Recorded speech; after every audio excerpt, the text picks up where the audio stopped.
Lo dijo en la primera hora. 7:06 en la mañana, gracias por la sintonía. Seguimos en nuestro espacio y en la segunda hora de información vamos a comenzar con la ronda de entrevistas correspondiente a la jornada del día de hoy. Vamos a promover de inmediato un diálogo periodístico con el asambleísta Bruno Segovia. Él integra la Comisión Legislativa de Fiscalización y Control Político. Legislador, bienvenido, buenos días, ¿cómo le va? A ver si puede prender su camarita. Asambleísta Segovia. Sí, buenos días. Ahí le escucho, no sé si... Le escucho, pero no le veo. Sí, solo permítame un minuto. No se preocupe, no se preocupe. Vamos a conversar con Bruno Segovia justamente porque el día de hoy varios integrantes de la Comisión de Fiscalización van a entregar al presidente de Colombia, Iván Duque, el informe que ha sido elaborado justamente por ese organismo respecto del caso Alex Saab y el caso Sucre. Entonces queremos saber contenidos y efectivamente hay sorpresas en ese documento. Ya lo tengo a Bruno Segovia, asambleísta, bienvenido, buen día, ¿cómo le va? Buenos días, muchas gracias por la invitación. A usted por la gentileza de atendernos. ¿Está en Colombia? No todavía, el día lunes viajamos. Correcto. ¿Cuál es la idea? ¿Cuál es la idea de ese viaje a Colombia, asambleísta Segovia? Nosotros vamos a colaborar con la justicia colombiana, con la de Estados Unidos, con la de Panamá, de la información recabada en la Comisión de Fiscalización. Es parte de cooperación internacional. Nosotros siempre hemos estado reclamando y solicitando cooperación de otros países que han hecho investigaciones. Esta vez nosotros hemos hecho una investigación objetiva, responsable, seria, y vamos a compartir la información, en este caso con Colombia. Tenemos una reunión con el presidente de Colombia, con el Senado y con la Fiscalía de Colombia, en donde vamos a entregar la información. ¿Cuál es la valoración que hace usted respecto de la información que recabó la Comisión de Fiscalización sobre el manejo del sistema de compensación regional, el Sucre, y la supuesta relación con el señor Alex Saab? ¿Con qué se encontraron ustedes en el curso de esa investigación, asambleísta Segovia? Bueno, nos encontramos lastimosamente con una delincuencia transnacional organizada en la que participa el gobierno de Venezuela, Ecuador, instituciones como el Banco Central, Sistema de Rentas Internas, aduanas de Ecuador y sus pares de Venezuela, participación de bancos locales, bancos operativos locales, de algunos empresarios y sobre todo este señor Saab, que tiene una empresa importadora en Venezuela y tiene él mismo una empresa exportadora en Ecuador y que nos exportaron humo. Nada, solamente se hacía la documentación de exportaciones y se les pagaba de las reservas internacionales del Ecuador, de esas supuestas exportaciones, y algunas pocas que se hicieron igual se pagaba de la reserva internacional y a los 6 meses se cruzaba cuentas y devolvían ese dinero. Se utilizó para lavar activos. La intención supuestamente de independizarse del dólar, que fue algo distinto a la NADI, como una novedad, como algo nuevo, pues lastimosamente se convirtió en una pantomima, una fachada para lavar activos. Pero ¿quiénes lo hacían? Es decir, ¿qué responsabilidades se establecieron tanto a nivel político y público cuanto a nivel privado? Mire, le decía, esto es un acuerdo que hace el gobierno ecuatoriano con el de Venezuela. Participan las más altas autoridades, desde el presidente de la República. Participan el Banco Central, es decir, sus representantes legales, el sistema de rentas internas, con los bancos locales. ¿Cómo funcionaba esto? Se ponían de acuerdo exportador e importador, hacían un contrato. El importador hacía un depósito del dinero en un banco local, a su vez al Banco Central de cada país, y comunicaban al ALBA. A los 6 meses se hacía cruce de cuentas y se pagaba ese dinero. Sin embargo, apenas se hacía la exportación, el Banco Central ecuatoriano ya pagaba al exportador. Pero que no se exportaba absolutamente nada, era humo. Yo recuerdo y siempre estoy recalcando una de las comparecencias del señor Mas Carrasco que decía, yo ya encontré inusualidades, porque todos encontraban inusualidades. El gerente del Banco Central ya encontró que estaba algo andaba mal, que ya alertó, que llamamos a la embajada, que la embajada no nos colaboraba. El señor Mas Carrasco dijo que mandó 40 oficios a diferentes autoridades. Le decía, ¿cómo es posible usted que un hombre de poder, nada más que director del sistema de rentas internas cercano al señor presidente de la República, porque no alertó? No, yo sí mandé oficios, pero no le hacen caso, ¿sí? ¿Por qué tenía que hacer eso? Él tenía poder para controlar, era solo para justificarse los oficios, no era más. Se encontró además un aporte para la campaña del señor Correa, dentro de los involucrados en el sistema económico. ¿Aporte de cuándo, de cuándo y de cuánto? En la campaña 2013, creo yo, no recuerdo la cantidad, pero hay un aporte en efectivo de una de las personas involucradas a la campaña. Por eso no querían que se apruebe el informe. Pero a ver, quiero entender esta parte. ¿Ese aporte se encontró en el marco del manejo del sistema Sucre? Sí, de una de las personas involucradas en las negociaciones hizo aporte a la campaña. De eso se encontró. Aquí a través del sistema se lavan alrededor de 2.600 millones de dólares. Y el señor Rales es como 260 millones de dólares más o menos. Con el Fondo Global de Construcciones, en la que no exportaban absolutamente nada, solamente se hacían los trámites, se hacían papeles. Y a la hora de verificar las exportaciones, pues no había absolutamente nada. No se exportaba nada. Esto del aporte que está señalando usted, digamos, ¿se contrastó, se verificó, sí, se ratificó? Sí, desde luego que sí. Y la memoria este rato no le tengo la cantidad de la memoria, pero sí, nosotros actuamos seriamente, no inventamos. Está documentado un aporte, la cantidad no recuerdo, pero sí forma parte del informe de la Comisión de Fiscalización. Ese aporte, no sé si es que sobre ese aporte que está señalando, yo no había escuchado esto, se cruzó tal vez información con el Consejo Nacional Electoral, con la Contraloría, no sé si es que se manejó esa instancia, asambleísta. Se está mandando toda la información a los organismos de control, a CNE, a Contraloría, a Fiscalía. Se está enviando todo el informe. O sea, ahí la documentación, se encontró ese tipo de hechos y se está pidiendo investigación. Correcto. ¿Cuánto tiempo demandó esta investigación y quiénes nomás participaron de este proceso, asambleísta? Bueno, primero los miembros de la comisión y luego les invitamos a todas las personas que son o tenían parte en este proceso. Banco Central, rentas internas, por eso me refería a la información del señor Mas Carrasco, el representante de aduanas. Las personas que tuvieron participación son más de 30 personas que llegaron a brindarnos información, documentos que se recabó de diferentes instituciones y está la señora fiscal general también llegó a la comisión. Está todo documentado en el informe de la comisión. Y este informe que como colaboración internacional vamos a presentar el día lunes al presidente de Colombia, al Senado y a Fiscalía en Colombia. ¿Por qué lo van a presentar a las autoridades de Colombia, tanto al Ejecutivo cuanto a la legislatura colombiana? Porque se dio la actuación de esta trama internacional también en los Estados Unidos, también en Colombia, en Panamá, se está enviando para allá también. Teníamos previsto dejar en Fiscalía en Miami, que también nos recabaron información. Siempre nosotros hemos estado pidiendo colaboración internacional para investigar algún tipo de delitos. Esta vez la información nuestra, la investigación de la comisión va a ser utilizada en algunos procesos allá, en este caso en Colombia. Ahora, asambleísta, usted nos ha hecho algunas revelaciones en este espacio. Yo le pregunto y recojo algunas de las inquietudes que tiene nuestra audiencia, porque estas cosas tienen que ser probadas. Hay pruebas contundentes, certeras, que confirmen lo que usted está diciendo en este momento y que contienen informe de la Comisión de Fiscalización, asambleísta Segovia. Sin duda.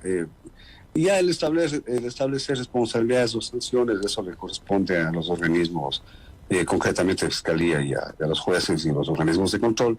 Nosotros investigamos, se determinó la participación de algunas personas en este proceso y hay los depósitos de estas personas de aporte a la campaña. Eso hay, está en el informe. Realmente este rato la memoria me es ingrata, tanto exacto no le tengo, pero hay, o sea, sí hay. No estamos hablando sin fundamento. La comisión se caracteriza por recabar información y actuar con seriedad. Uno de los principales problemas que ha tenido este país es que muchas veces se acusan o se lanzan acusaciones sin pruebas. Por eso yo le he insistido en si efectivamente esas pruebas que usted señala son contundentes y permiten establecer la magnitud de lo que usted está afirmando, asambleísta Segovia. Sí, sí hay. Ya la Fiscalía debe determinar, pero sí hay. Nosotros jamás atentaremos contra la honra de ninguna persona si no hay pruebas. No tenemos animadversiones, afectos a nadie, no estamos en contra de persona alguna, sino corrupción. Se investigó ahí los elementos, consta en el informe de la comisión, se puede revisar, yo le puedo enviar el informe para que revise. El dato exacto de cifras no recuerdo en este momento, pero hay. Pues de que existe, sí existe eso. ¿Esta información está en manos ya de la fiscal del Estado? Sí, ya se presentó, entiendo que se abrió ya una investigación, una indagación aquí también en el país. Ya lo presentamos. Nosotros mismos presentamos, fuimos a presentar, recuerdo, con Ana Belén Cordero y con Fernando Villavicencio. Yo también estuve. Correcto. Estamos hablando con el asambleísta Bruno Segovia, integrante de la Comisión de Fiscalización. Aprovecho este diálogo para preguntarle por qué esta semana la Comisión ha definido el cronograma del juicio político en contra de la superintendenta de bancos. ¿Cómo está ese proceso, asambleísta Segovia? Bueno, como usted dice, se aprobó ya el cronograma. Yo no actué ese día en la comisión, actuó mi compañera alterna, pero está aprobado el informe, el cronograma de comparecencia de actividad. ¿Cómo se va a desarrollar este proceso? ¿Cómo ve usted el horizonte de este proceso político, asambleísta? Como hemos hecho todos los procesos, los procesos de investigación, juicio político, hemos hecho con objetividad y responsabilidad. Tiene que llegar a buen término, si es que hay elementos suficientes como para recomendar una censura, se lo hará, caso contrario no, nosotros no nos anticipamos. En el proceso aparecerá las pruebas que aporten tanto los asambleístas que están proponiendo el juicio cuanto las que pidamos de oficio. Entiendo que también estamos, como lo hemos hecho en todos los procesos, pidiendo pruebas de oficio. Exactamente el detalle ya no conozco porque yo no participé en la sesión. ¿Cómo está la situación a la interna de la Comisión de Fiscalización? Y le hago esta pregunta porque en algún momento hubo, digamos, roces entre sus miembros. Y luego, claro, este año seguramente la agenda de la Comisión va a incluir algunos posibles juicios políticos, asambleísta. Sí, las relaciones han sido buenas de la Comisión. En la mayoría de los casos hemos estado actuando por unanimidad. Entenderá usted que en algunos temas que afecten a los líderes, compañeros o pues diarios de alguno de los miembros, sí genera un poco de fricción, ¿no? Porque, ¿qué es lo que nos dicen, por ejemplo, los compañeros de UNES? Ellos no desconocen que ha habido corrupción, ellos aceptan que ha habido corrupción, pero dicen mandos medios y que el líder no sabía. Sí se ha dado, pero nuestros líderes no. O sea, Rafael no sabía, tal persona no. Entonces, nosotros objetivamente hemos investigado, hay elementos se presentan. En el caso de Alesap, incluso pretendieron no dar quórum, se obstaculizó y logramos aprobar el informe por mayoría, ¿no? 5-4. Generalmente ha sido unanimidad, la mayoría de casos. Pero es entendible. Quieren defender a sus compañeros. No estamos de acuerdo, obviamente, pero ellos a sus compañeros defienden y no quieren que, sobre todo no querían que vaya el informe a los Estados Unidos hablando de patriotismo y soberanía. ¿Por qué tenemos que mandar a Estados Unidos? Nosotros hemos dicho, estamos recabando información, estamos pidiendo colaboración internacional. ¿Y por qué ahora no nosotros colaborar? Se quiso retrasar el informe para que no se presente a Fiscalía porque había alguna audiencia en Miami del señor Saab. Nos decían que estamos manejando la agenda, de acuerdo a la agenda de de Estados Unidos. También les decía, a lo mejor estamos manejando la agenda para que no vaya la información. Acá no debemos tener miedo, es una investigación seria y nosotros colaboramos así como hemos pedido colaboración. O sea, no debemos negarnos ni temer a colaboración internacional. La mayoría de los casos de lucha anticorrupción se han dado por colaboración internacional. El caso de Pablo Celi comenzó por la relación de Odebrecht, el caso de Odebrecht, la investigación de los Estados Unidos. Este mismo caso de Alessar por la detención de este señor en Miami, comenzamos la investigación. Caso contrario, pues no se hacía. Nos han ayudado, esta vez nos tocó colaborar. Y no hay que tener temor porque nosotros, toda la información está documentada y es una investigación seria, toda documental, testimonial que estamos enviando, en la que se actuó con debido proceso, respeto a los derechos de cada uno de los comparecientes y de las personas involucradas, y en la que participaron todos los 9 compañeros de la comisión. Ya que usted ha retomado el tema del informe, ¿con cuántos votos fue aprobado este informe? 5 votos. ¿De 9? 5 de 9. O sea, sí. Con las justas. Es un poco comprensible, es comprensible. Los señores, hay 3 votos de UNES, 3 asambleístas de UNES, que sí pretendieron proteger a su líder, no querían que se incluya algunas cosas en el informe, y de la señora Soledad Díaz. Los 4 votaron en contra. Ya, pero usted dice que quisieron proteger a su líder. ¿A qué se refiere con esa afirmación, asambleísta? Que no querían primero que vaya el informe a los Estados Unidos, que no quisieron que conste los aportes a la campaña electoral y algunas cosas que no les convenía porque les involucraba a algunos de sus líderes, no solamente al señor Rafael Correa. Si no, ¿usted puede mencionar otros personajes que hayan estado involucrados? Los que actuaron como representantes legales de las instituciones, como le decía, el SBI, Banco Central, aduanas, participaron. Uh-huh. ¿Cuál fue y es en el gobierno, obviamente, del señor Correa. ¿Cuál fue el argumento que expresó la asambleísta socialcristiana Soledad Díaz para no votar por el informe? Bueno, me gustaría que le pregunten a ella por consideración, pero se convirtió en abogada de un banco que estaba siendo mencionado también, e incluso portavoz de los reclamos de ese banco, cuando la comisión ni siquiera había presentado el informe, y fue un informe reservado que nos dio a cada uno de los asambleístas para que analicemos. Antes de analizar, ya el gerente de un banco estaba presentando observaciones al informe, y después presentó aclaraciones inclusive. Correcto. Oiga, en contrapartida, recibo un mensaje de uno de nuestros oyentes al chat de nuestra radio. Me pide que le pregunte a la asambleísta Segovia, le cito textualmente, ¿qué ha pasado con el informe de Pandora Papers que hizo la Comisión de Fiscalización? Quisiera que nos recuerde, por favor, que le recuerde a la audiencia qué pasó con ese tema. Bueno, el informe de la investigación de Pandora Papers primero no fue realizado por la Comisión de Fiscalización. Le recuerdo a la ciudadanía que el Pleno de la Asamblea Nacional decidió que vaya a la Comisión de Garantías Constitucionales, otra comisión. ¿Qué es lo que se aducía a la cercanía de Fernando Villavicencio al presidente de la República y que no iba a ser objetiva? Y pasó a otra comisión. No lo hicimos nosotros.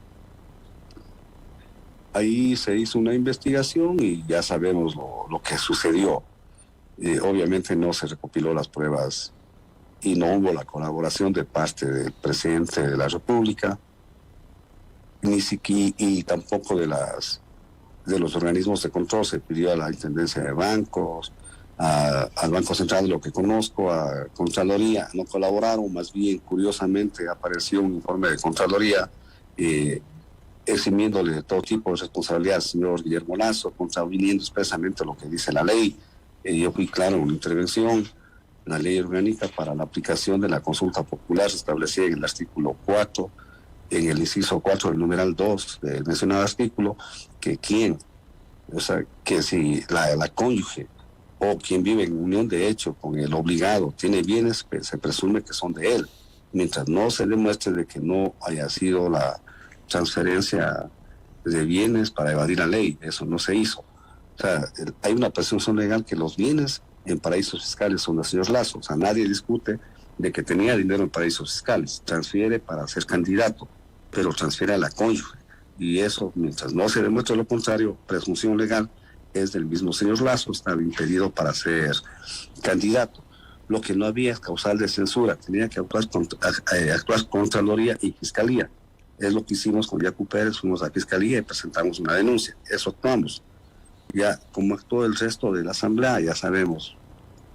Es otra cosa. Ahora, que había causal para censura, nosotros dijimos que no, porque no había conmoción social, no había conmoción política, que es una vergüenza que el presidente salga en los primeros diarios, en los diarios del mundo, en las primeras páginas, como un evasor de impuestos. Sí, reclamamos, incluso pasamos en el pleno un video en el que él mismo dice que quien tiene dinero en paraísos fiscales es corrupto, es para lavar dineros oscuros, para no pagar impuestos, lo dice él mismo. Pero no había causal desde la Asamblea para la censura, tenía que actuar Contraloría y Fiscalía, eso es lo que hicimos. En la comisión hizo un informe personal de Fernando Villavicencio, a título personal, no como comisión. Ahí nos presentó un informe y con toda la consideración y el aprecio que le tengo a Fernando, le dije, cuéntanos la verdad. O sea, ¿tienes más información? Algo más. No, o sea, sí fue un informe que me pareció incompleto, pero no es de la comisión, es aporte de Fernando Villavicencio. ¿Por qué la comisión finalmente no hizo un informe por separado, más allá del informe de su presidente, de Fernando Villavicencio, no hizo la comisión un informe como comisión del tema Pandora Papers? Estábamos impedidos. El Pleno de la Asamblea, que es la máxima autoridad, prohibió que nosotros como comisión hagamos la investigación y se trasladó a la Comisión de Garantías Constitucionales. Eso es lo que se hizo. Y obviamente al trasladar la información, la investigación a otra comisión, nosotros ya perdimos la capacidad para hacer como comisión la investigación. Por eso no lo hicimos. Ahora, si me hace ruido, cuando usted dice el presidente no quiso entregar información, las instituciones no quisieron entregar información, digamos, esa parte se hace ruido. Claro que hace ruido, es terrible, eso le dijimos al señor presidente. Cuando él al principio dijo que iba a ir a la comisión o nos invitó al palacio, yo no tuve reparo, vamos.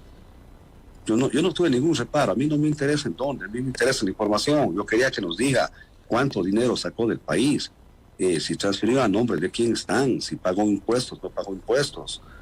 O sea, que nos dé la información de lo que todo el mundo sabe, de que él sacó dinero y tenía dinero en paraísos fiscales.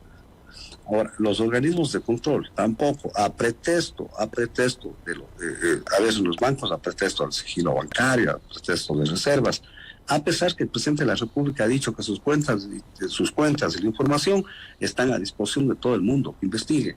Sin embargo, celosos, cancerberos de los intereses del presidente, nadie mandó información, y él, desdiciendo su palabra del que nada debe, nada teme, no quiso ir a la Comisión de Garantías Constitucionales ni al Pleno de la Asamblea. No quiso ir. Usted, ¿cómo se pronunció? Usted hoy actúa como independiente, ¿verdad? Así es. Usted se separó del bloque de Pachacútec al inicio del periodo. Sí. Ya, ¿y cómo se pronunció usted cuando el Pleno de la Asamblea conoció el informe y digamos, hubo una moción que fue presentada por el asambleísta Alejandro Jaramillo, que fue la que finalmente se aprobó? Yo voté a favor de esa moción. Hemos estado actuando con los compañeros del Pachacútec, con los compañeros que hoy se dicen, no son disidentes, pero se declararon rebeldes. Hemos estado apoyando. Lo que yo no estuve de acuerdo es que en el informe que se presentaba solicitando el juicio político por las razones que le dije, más allá de que no estemos de acuerdo con el presidente, nosotros reclamamos, siempre decimos al país, nos robaron las elecciones, ya que debió ser presidente, las pruebas son contundentes, no se optó abrir las urnas, al segundo día cambiaron de opinión.